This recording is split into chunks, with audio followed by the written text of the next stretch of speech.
Good evening, everyone. I am your host, Rohan Lawrence, and welcome back to another Star vs. the Forces of Evil vlog. I just got back from work, um, and these episodes were, I don't want to say filler episodes because both, I enjoyed them. I enjoyed them. I will say this, I'll say they were filler mixed in with a little bit of canon. So today's episodes were Princess Turdina and Starfari. So let's just get right into it. So Princess Turdina starts off with Marco dressed up as Princess Marco. Ponyhead and Star and Ponyhead are fixing up her makeup. I'm going to refer to Marco as her slash him through this in this episode a lot, so just bear with me. And they're preparing her because apparently, everyone knows that Princess Marco is hailed as a hero, the rebel princess, stealing a bit of Star's identity in St. Olga. So she is invited back to St. Olga's by the students there so they can give her their diploma. Marco has second thoughts because he feels bad that all the princesses still think that he's a girl, and it's just not the case. So he's nervous about going back, and and when they finally arrive, it looks like sorry, a bit sleepy. Just when it looks like he's about to turn back, the princesses stop him, like, where are you going? And like they've got this whole festive thing, to Marco's honor and stuff like that. They've got her first ever poster put up, the one with change. It looks ridiculous, but it's funny. They've got the merch that Marco gets $650 a month for, and a whole bunch of stuff. She's got a movie coming out, and my goodness, like, the whole Princess Marco thing just took off like a rocket with those girls. And so Marco feels like, even more bad now because, like, they're saying that, she inspired a generation, like, she's made them proud to like be themselves, that they don't have to conform to be anybody, to be something that they're not. And Marco, initially is like, man, I can't do this, and eventually like all this stuff does get a little bit to his head because it's just like, he's never had this much people say like, he's awesome before. And in a very, well, technically not so surprising event, I'm going to talk about that later, Star is the one who is telling him, Marco, you really should stop this, like, you should tell them the truth. And Ponyhead's just like, no, you gotta keep this going. It's like, he's never been popular before. Don't ruin this for him. And in a strange twist of events, Marco, once in a lifetime, actually agrees with Ponyhead and just like, I can't, disappoint everyone. I'm just gonna go and just pretend that I'm a girl and stuff like that. Star doesn't like it, and Ponyhead is all for it, of course. Which, I say surprisingly, but not so surprisingly that Star feels that way, but I'll explain that again later on. The big event is finally here. They give Marco the award for, inspiring the generation and such. And as Marco's making his, speech and such, he looks on at all of them, and he's just like, okay, yeah, I can't do this anymore. And right about when he's about to reveal the truth, Miss Haynes and her sidekick, I'm forgetting his name again, show up to crash the party and such like that. And Miss Haynes is about to reveal to the world that Marco's the girl via the confession tape that she got from him last time. But Marco's like, well, everyone knows this, that's not fake. But then Miss Haynes pulls down the dress to show that Marco has a chest hair, which I think he named Rodrigo, which got a nice chuckle out of me. And the girls are just like, oh, does it matter? Some girls have hair on them and stuff like that. Doesn't prove anything. Then Marco's like, no, guys, she's right. And reveals himself to be, a boy. And Miss Haynes makes a speech saying that, you see, you guys have let yourselves go. You're animals, and your hero was someone who's been lying to you this whole time. Like, you need me to be headmaster. And then she whispers, or like mumbles, and I need you, which Star is like, what did she say? Which, again, get onto later. But the girls are just like, you know what? It doesn't matter. Princess Marco is an idea, and the fact that Marco's a boy doesn't change the fact that, he was right that they don't have to change themselves, so that plan backfires, and they kick Haynes out of her own school yet again. So the girls are totally accepting with Marco being a boy and still refer to him as princess, so I find that a little bit funny too. They take a picture and stuff like that, and the episode ends kind of darkly as it turns out that Haynes and her crew kidnapped one of the princesses, and has some kind of machine that lets them absorb some kind of essence or energy from them to like make Miss Heinous like, I don't want to say young, but look I don't want to say normal. How can I describe this? Like, the best way I could put this is that like she takes their energy, their princess energy, and adds it to her own. Like she's some kind of android. I don't know. When I saw this, I was getting serious Danny Phantom vibes from Spectra. The way she took their kid's misery and used it to make herself young again. For any Danny Phantom fans out there, I love that show. That's the best way I could describe it. And again, she showed the eclipse sigils on her cheeks, and that's something only the butterfly family has shown, which makes me think she's either in league with Eclipsa somehow, or she is a member of the butterfly family, which I really want to know. So like, I'm looking forward to seeing more of that. Like, what is that tie? Like, did she make a deal with Eclipsa too? Like, and why does she say that she needs the girls, like, as much as the girls need her? So I'm looking forward to that. The second half of the episode is called Starfari, where it starts with Tom and Star, because, they are a thing now again, and they're just shopping for certain things, and a little side note, I feel like Tom was acting a little bit more of a girl than Star was, which, I don't know, I found adorable.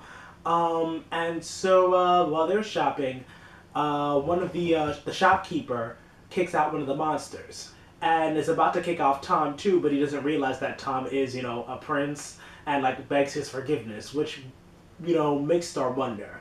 And so flashes to the next scene with Princess Moon doing some queenly paperwork, and I love the fact that a couple episodes before she keeps telling Star to stop kicking down doors, and so like a running gag, which I hope is a running gag, is that she keeps on getting a little bit peeved every time Star kicks down doors, and she's just like, she has this face after Star does that just says, if this girl just doesn't stop kicking down these doors. So Star comes in and asks, why do we keep the monsters separate? And Moon says, well, because they can be dangerous. And Star is just like, well, how do we know that? It's like, there's so many technicalities, which I did not notice that Star brought up, and it's really true. So they'll have someone like, the biggest one, they'll have someone like Tom, who is a actual demon, like, comes from a demon family. They're fine, and yet someone like Buff Frog, who has proven himself to be, a devoted father and a good person, they won't let him in. Like, Lekmet is fine, but, lizards aren't. The ponyheads are fine, but other monsters aren't. Like, there doesn't seem to be any rhyme or reason, and Moon, obviously getting a little bit tired of hearing Star ask over and over again, how bring up all these situations, says to ask the monster experts. Apparently Muni has one of those. Well, I guess. Her name is Jellywell, I think? Goodwell? I'm forgetting. I just rewatched the episode recently, and I'm forgetting the name. So she says to ask her, and Star eventually finds her, and says, she wants to know what is the criteria for monsters that are dangerous, essentially. And Goodwell says that, I've been finally looking for a princess like you, and it seemingly seems redundant. And it seems that Goodwell is like Star. She wants to, change how things are done. Like, it seems that she wants humans and monsters to interact. So they go off on pretty much a research trip to where the monsters are kept and such. And as we see, as the episode keeps going, we see that Goodwell isn't who we think she is. She's really more about kind of putting them like in a zoo. I mean, it's the best way that I can describe them. Like, she kind of wants to keep them in a certain place so they can be observed and studied. And once Star realizes this, she's just like, oh great, you're just like everyone else. Like, she wants to decide what's best for monsters, which is a good point. Like, they keep saying that this is what's best, but like, they've never really talked to them, like, open up lines of communication.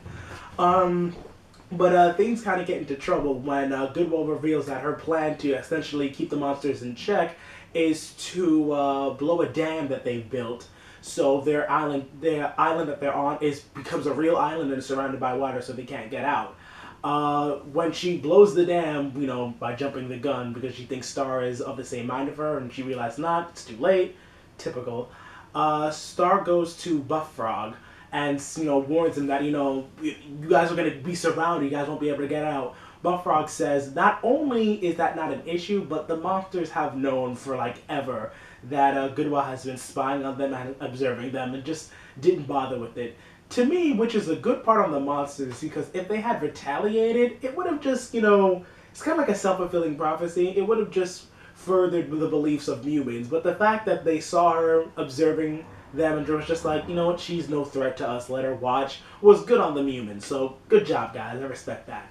Unfortunately, as Bullfrog is formally introducing herself to Goodwill and they shake hands, she stupidly shook hands with the... She essentially used the same hand with the detonator on it, and it blows up the dam, so not only will it do more than surround the island, it will just destroy the island. So the monsters and Star essentially have to work together, and Goodwill is impressed that humans and monsters are being able to work together. So they stop the dam from overtaking their island and destroying it.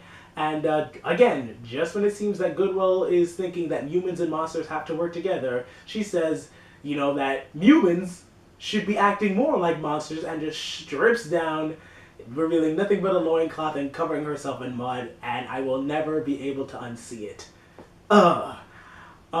Essentially, Star, being a princess, just decides to make Bullfrog the new monster expert. Which I hope is, I honestly do hope it's a thing, like, that's actually, official in the Star versus the Forces of Universe, but, Universe, sorry. I hope that's actually official and Star's not just making things up as we go along, we'll have to see. But I do like the idea that she's opening up lines of communications between them. Just another thing that goes to show you that she's probably more similar with Eclipsa, and those things just keep on building up. And, let's just see how that goes. So, my reviews for this episode, like I said before, they're kind of like filler episodes mixed in with some important things. Like, I feel like in the long run, besides the end part of Princess Turdina, the episode was just there to, pad time out and a little bit, just for fun and silliness. Again, I'm really, really curious about what, oh my god, I'm forgetting her name now. Oh my goodness. Oh wow, I'm so sorry guys, I'm blanking on her name and I just said it. I'm looking forward to seeing how the former mistress of St. Olga's relates to Eclipsa, because again, have the same exact cheek sigils, so I want to know that. And I think it's interesting more that Star is continuing to act more like Marco and vice versa. Star is like being now more of the voice of reason, and any episode where Marco is agreeing with Ponyhead, I feel like he's becoming more like how Star was in season 1 and vice versa. So, again, that's being more shown, and I appreciate that.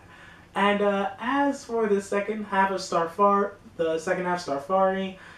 any episode usually dealing with the ties between humans and monsters is always interesting. I wanted a little bit more, but for what I got, it was totally serviceable, so I have no problem.